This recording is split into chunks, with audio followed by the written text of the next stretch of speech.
You are watching the number one podcast in the whole entire wrestling community, and I'm your host, Juanzo. And I'm your other host, Jean-Paul Leek. And together we are Rubric. How's every single one of you, family? Thank you for being with us one more time, and it's time to talk about AEW Dynamite. It's Wednesday, so, a pretty good show. They had a lot of, good things, the storytelling is still good. They are hyping matches for it's going to be the Grand Slam. It's going to be next week, and from the Arthur Ashe, so, the famous Arthur Ashe where we got to see the final of the US Open on Sunday. So pretty good show, and I think the ratings are gonna keep going up. Yeah, I mean there was some stuff on I don't think this episode of Dynamite was as good as it was last week. Last week was a really stellar show for almost the entirety of it. This week was pretty good. A lot of good segments, good matches, good feuds were set up. Some of the other stuff, a little bit head scratching, didn't really like it or couldn't really get into it, but overall still a pretty good episode of Dynamite. Exactly. So family, thank you for being with us one more time. So we're going to start dissecting everything. Don't forget to check out the rest of our videos. We have NXT, we have Monday Night Raw, we have a lot of every single show professional wrestling wise, or at least call it entertainment, is up to you. We have it right here. Paul, Dynamite started with CM Punk, and he was going to be on commentary. Pretty well articulated, I will say, right, Paul? I think that, he adds a lot of seriousness. Also, the fact that he talks he's not, oh my God, he's not agitated or so excited, but he's just more what's going on, what he's seeing in the ring. So I like that. CM Punk, at least on that, I mean, they have the crowd. That he does that, and I mean, they're gonna just juice him out on that. That's what it is. I like him on commentary a lot, especially with stuff we've seen from him in the past as well. But this was, especially in this match here, which we're about to get into, the Adam Cole versus Frankie Kazarian. He was almost putting himself over the entire time. I don't know if you. Oh no, yeah, that was I inspire him, or he's doing this because of me. Adam Cole, he wanted to be a wrestler because of me. He saw me, and he wanted to be like I was. I planted the seeds for all these guys, so I feel responsible that Adam Cole, is in the elite because he idled himself after me. And it was, maybe I feel like this is just setting up an angle, in the future between Adam Cole and CM Punk, obviously. But it almost made Punk come off like he was just so full of himself. And that took a little bit away from the match because Jim Ross is trying to talk about the match, and then you have Excalibur who's just jizzing himself over CM Punk, and CM Punk putting himself over, and it's when we talk about the match, which the match was really good. Obviously Adam Cole's going to win this thing, big Panama Sunrise, and then he couldn't even call it the last shot because I don't know, they probably own the name, exactly. WWE owned it, so he's it's the shot from Adam Cole, or the shot that put him away, or something like that. He just generic thingy. But really good match. Frankie Kazarian looked good, countered the first Panama Sunrise and everything. But of course, he wasn't going to win this. Then he did, like you said, the shot. He gets the win, and then he challenged into a match to Christian Cage, Luchasaurus, Jungle Boy. He says those are the three guys that are really rubbing me the wrong way, and I want to have a match on Rampage. On Rampage, and as a 6-man tag. So I'm okay, Adam Cole, you said, kind of Brian in the cocktails of the Young Bucks, the Elite, doesn't really have the main role character that he has now so far. He feels Daniel Bryan or Bryan Danielson and CM Punk are up here, and then you go down a little bit, and then you get okay, I would say the Christian Cage, the Adam Cole, and Malachi Black. They're they're still legit, but they Danielson and Punk are on another level. Yes, no, I agree with you. I agree with you absolutely. So that was the first match that we had. Pretty good showing for both men. Kazarian is good putting people over. We got a promo by the Lucha Bros. They're gonna be feuding right now with the Butcher and the Blade. Yeah, you go from the Young Bucks to the Butcher and the Blade. You let me know how that comes about. But they're the number one contenders. Again, I don't know how that's about. They said that they have history together. They were in the same group. So you were gonna see this match, and for our friend Leibel, Tom Leibel, he's gonna be great because he's friends with the Butcher and everything. But I don't know if that was the next feud for the Lucha Bros. I don't know if that makes a lot of sense. I think maybe you're looking a little too much into it. I think it's just gonna be a one-off match. I think because they kind of set an open challenge. Hey, anybody who thinks they're tough enough, crazy enough to put their lives on the line to take these belts, step up. So the Butcher and the Blade did it. They're going to beat them, no problem. And then I think they're going to move on. I think there's going to be another feud. This is just, hey, thanks for coming, guys. Kind of thanks for helping us out, exactly. With Miro and his next opponent. Oh, well, yeah, you want to talk about Miro? Let's talk about that because, right there, Fuego del Sol is bought a car because he actually got a contract. So he is using that money to just purchase this vehicle, and then he says that like he's gonna put that on the line if he can get at least one more opportunity for the TNT Championship. Miro also responded to that. He accepted, and I think he said, "I'm gonna get the car and I'm gonna give it to my wife," something like that. At least Miro is the one. He's gonna destroy Fuego, and then he's gonna take his car and he's gonna destroy it because he doesn't need his bullshit car. And how about Sammy Guevara though? Fuego was just trying to cut a promo, and then Sammy's like, "Oh yeah, you have the car. Why don't you bet that against Miro?" And he's like, "You know what? You're right." I'm like, Sammy's just setting his boy up for failure. The only good thing he has, right? The only good thing that he actually owns. He's trying to sabotage his friend, but no, I mean, man, they really can't take the title off Miro for this. I mean, that would. That's not going to happen. It's just the fact that they don't have enough guys. I mean, they don't know how to use some of their guys. That tells you clearly that outside of Eddie Kingston, because of the whole Suzuki incident, now Eddie Kingston is taken out of that feud with Miro, and now he's going to align one more time with Jon Moxley. Yeah, so now they didn't know what to do with Miro, so they just here's quick. Exactly. So Paul, let's go to MJF. We love this. Like the guy on the phone, on the microphone, not on the phone, but on the microphone is absolutely fire. Everything that he says is believable. He knows, like you said, how to get real heat. Like heel heat, and he goes against Brian Pillman. He was calling him from heaven, and then he turns around and he's like, "What the fuck?" And then he goes, "Oh yeah, from hell." He's like, "Oh, I'm sorry. Like you have a kid like that, second generation, that absolutely sucks." And all of those things, he was making fun of the wife one more time, the Bethany or like that. And then Brian Pillman Jr. came out, so they're really building this for a good showing for both of these guys, especially for Pillman. So also he avoided Wardlow, so it's good. I like this. I like this, and also there was a promo by him, a interview with Jim Ross and all of that. It's I always know that your dad called me when you were born. Oh, I have a kid and his name is Brian and all of that. So they're actually building this the way they're supposed to be, and I think that probably Brian Pillman could go over potentially. What do you think? Yeah, I mean, if not, I mean, you really got to do something where he gets screwed out of it, where he should have won, he hit a finish, 1, 2, 3, the crowd counts it, but the ref is taken out or something like that. But anyway, no, good interaction with them too. I like how he came out with the chair. He was intense, more so than last week. He had a little bit more intensity here. No long-winded promo from him or anything. But the sit down with Jim Ross was good. Like we said, you want to mimic or imitate some of the best stuff. Do that. That's when Jim Ross really got people over in these little sit-down segments like this. So this was really good. Brian Pillman, I think, got himself over here more than he did last week. So this is good. I'm looking forward to it. No, exactly. Yeah, you're right. I agree on that. And now let's go to the next step that was FTR. FTR is really good, and now they're really you see that they're trying to get into fruition all the the legitness that they have. They went against Dan Martin and also Matt Sydal. Pretty good match, but again, FTR is actually they're featuring them. Maybe we're gonna see these guys against the Lucha Bros, by the time of Full Gear.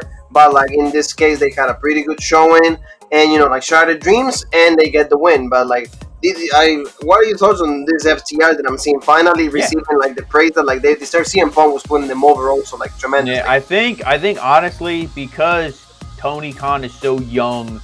And he really likes connecting with the fans and all this stuff. He's heard people outcries and go, why do you only push the EVPs? Why is that, screw that bullshit. We want FTR. We want Lucha Bros. We want Santana and Ortiz. We want all these guys.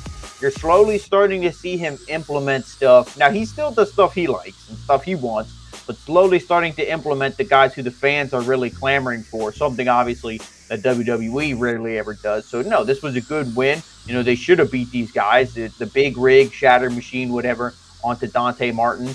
And, this was a good win for FTR. They need to keep getting wins, keep being featured. And we are going to see what their big next high-profile match is. No, yeah, no, and I really like also, like you said, the Shattered Dreams, the Shattered Machine, and the Shattered Dreams called us, but the Shattered Machine, it always was a really good finisher, so I really enjoy that. And like you said, we're going to see this in just next week where they're heading, because we're going to see them one more time in the show.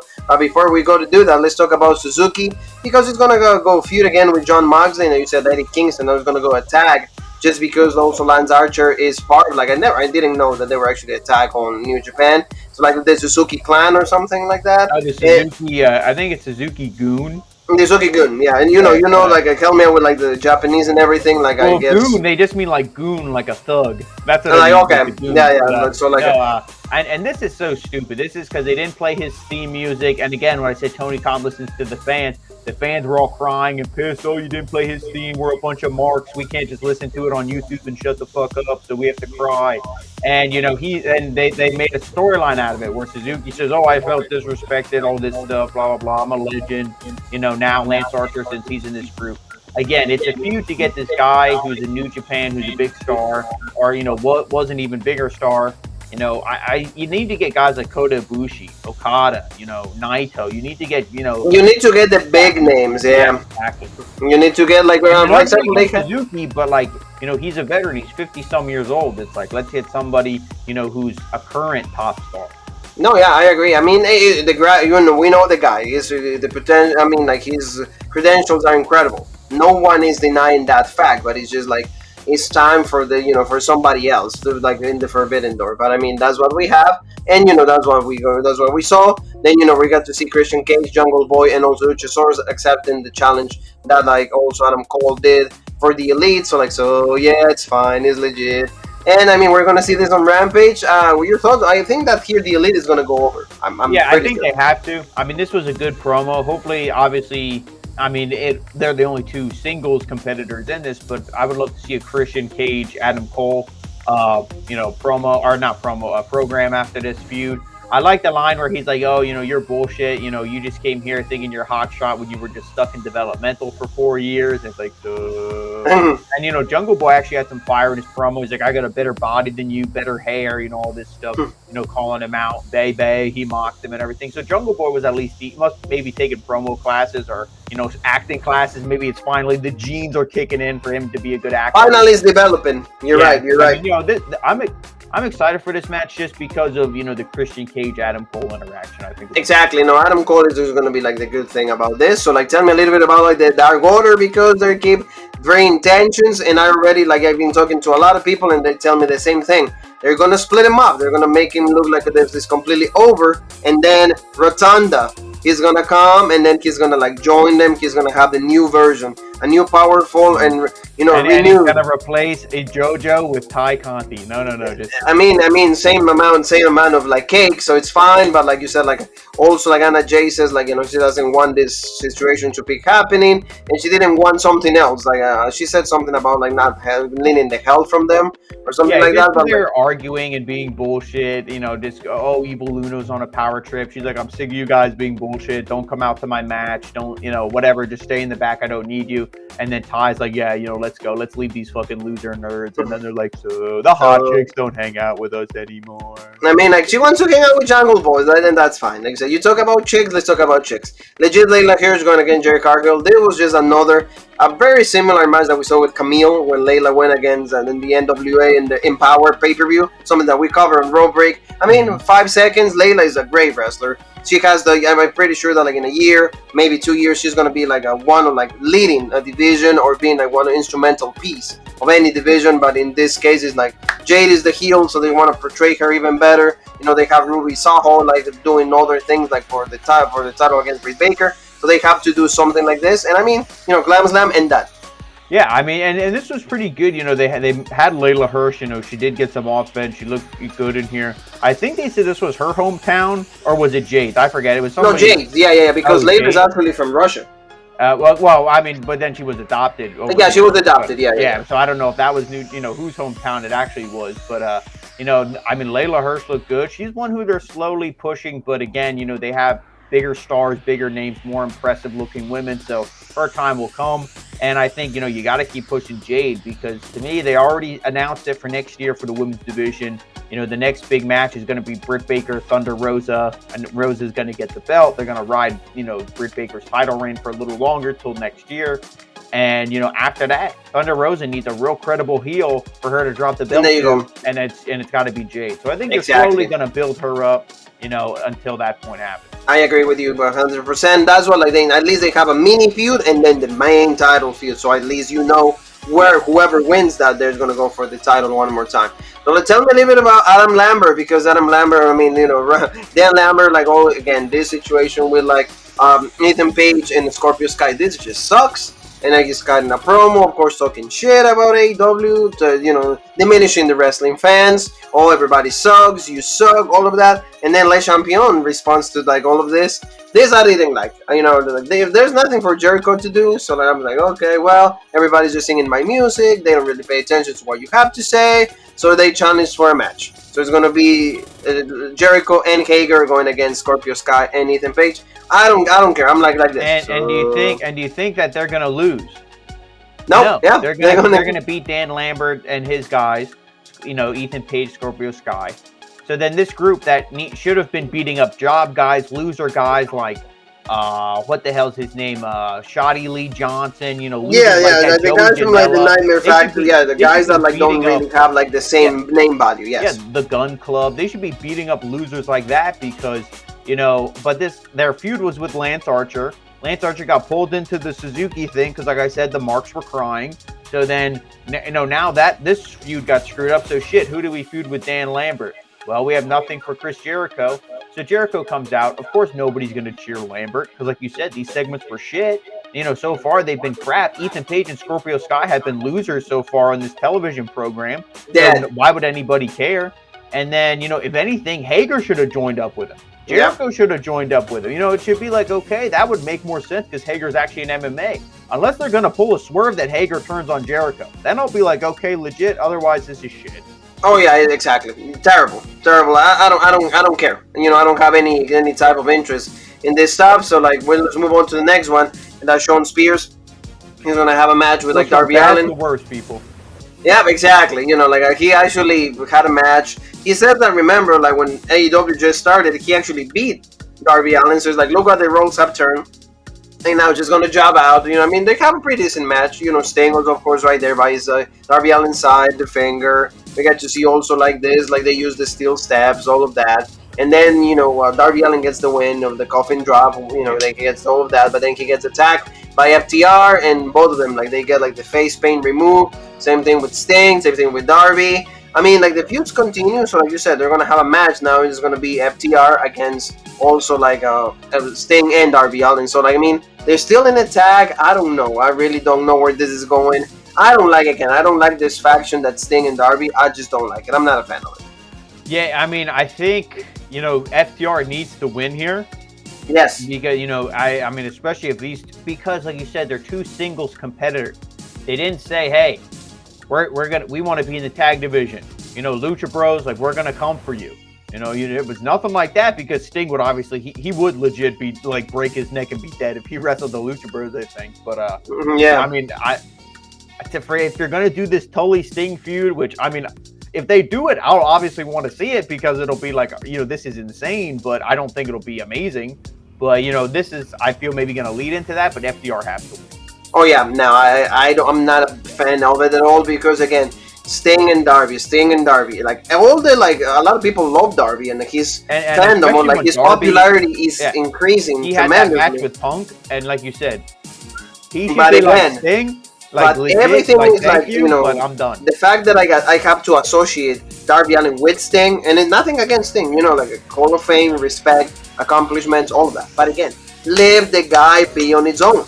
Don't be just. It's almost like Darby Allin goes to the club and he's like, "Oh, hey, what's up?" And then they look and it's like, "Is that your dad?" Hey, yeah, thank you. It's like he's about get the girl, and it's like, "Oh, yeah. Daddy, can I get that?" No, and again, let the guy be on his own. It makes more sense. Like Andrade, we got a promo by him because like he got rid of Chavo Guerrero. He says he does staying on his own. He loves it. He's like, and everything is like just like more teases. It's just clues, hints that Ric Flair is gonna come out and be his manager because he wants Ric Flair. Remember what happened at Triple Mania, all of that. So like again, good for Andrade, but again, he's like, his momentum are really low yet. Nice, not really like becoming in anything because again, Daniel Bryan, Adam Cole, all of them just like completely like overshadow Andrade. Thank you so much, but like you're not really a draw in this company, and we gotta say to make him feel legit, you need to bring in Ric Flair. That's the only thing. Other than that, he's just going to be floating in the mid-card. Oh, yeah. No, he's not going to be good, and that's the main problem. So let's talk about, we said, Daniel Bryanson. Then Bryan Danielson. There you go. The Bryan Danielson, look, he comes out. Look, he wants a match with Kenny Omega. Also, like, Don Callis shows up, of course. calls him a piece of shit, and he's like, you should not be here. Well, I don't understand. You just think that like you're just gonna come in and have a match with like Kenny Omega and all of that. And he says, well, hey, I just want a match, but it doesn't have to be for the title just yet. I just want to know who of the two of us is actually the best. And Omega, so he accepted. So they're actually gonna have the match. What do you think of all of this? I feel this is the best and most important thing about this show is this too. That's the one thing I care the most about this. Yeah, I enjoyed this segment. Because like Omega kind of just like blew off Callis. So now you see Omega I think Omega, you and I have been saying it for how long? Be so much better on his own without Callis. Look at Callis. He looks like he should be like Grand Theft Auto Vice City, like some kind of pimp selling cocaine or something. But, he is. And the one thing I liked is Bryan said, hey, this ain't about the title. This is just about me kicking your ass. So we know it's not going to be non-title. So I think it'll be a way to get Daniel Bryan a big win in his first major match. Probably it will be just his first match in AEW. And, this can maybe start to be the downfall we see of Kenny Omega. But, I'd be fine even if they put the title on Bryan. But, I'm looking forward to this match. Like you said, they're really hyping up this Grand Slam show. The only reason that they will not put the title just yet on Omega, this, Paul, is because everybody will say, what is Bryan Danielson? Oh, he's the WWE guy. So it's like they will not do it right away. I think they're going to wait, all of that. So I feel that, but at least the match is going to be just because to see who's the best. So good stuff. And then Danielson will get the win, and then everybody's like, okay, it's fine because the title is not on the line. They're not going to switch it up, so they're actually booking in a good way. So tell me, Malachi Black, he comes out like if this is how the guy was going to be on WWE, it would have been a great success. Like how like the Darkness, very similar to the Undertaker, but at least more eloquent.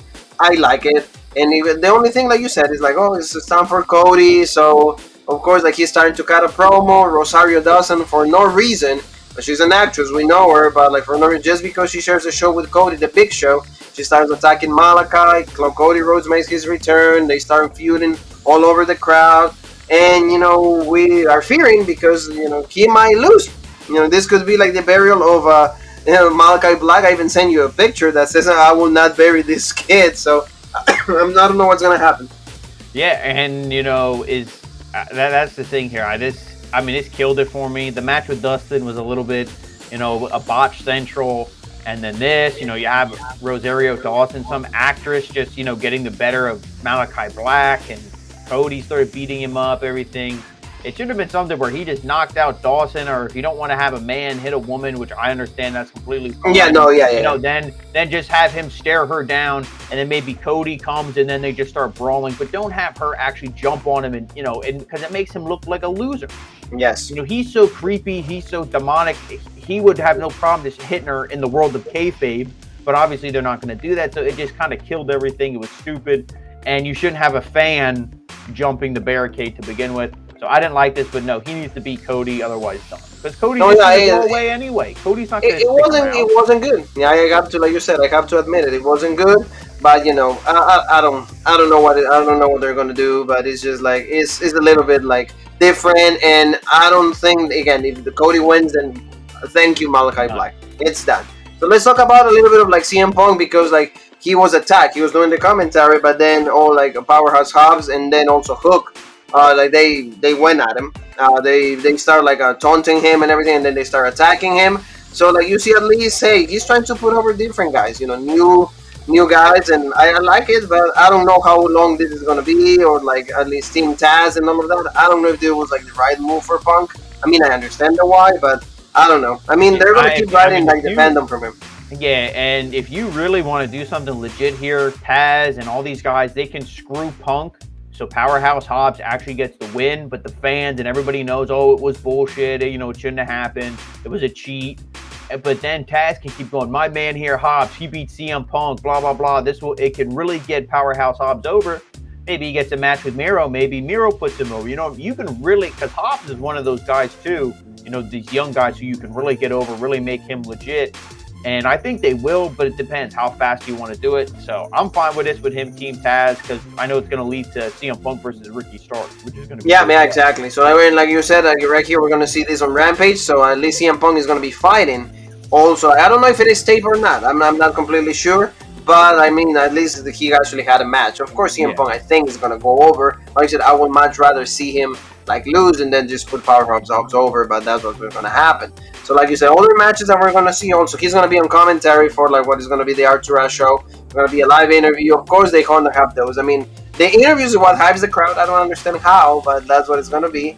And also we're going to see, like you said, like a women's championship match, Britt Baker against Ruby Saho. Here Baker we're going to retain. I don't see the title being taken over. I don't care how popular Ruby Saho is or like how great she is, but it's way too soon to put the title on her. So that's what's going to be like. It's going to be pretty loaded, Rampage and Dynamite, because it's going to have both shows. Also, like we mentioned, we're going to see on Rampage like this match of men of the year and all of that. I mean, these things, guys, that we have to like put up sometimes with AEW. Does it make sense? Probably not. So let's go to the main event poll, like Eddie Kingston and John Moxley against 2.0. Is this worthy like a main event? I don't think so. No, and it's all because, and we don't even have to talk about the match because obviously we knew who was going to win, and it was all just what happened. It was all just what happened after the match because nobody, why is 2.0 feuding with them? We heard with the whole Suzuki thing, we know something's happening, a tag match is coming, so we know what's going to happen afterwards, and just take us through.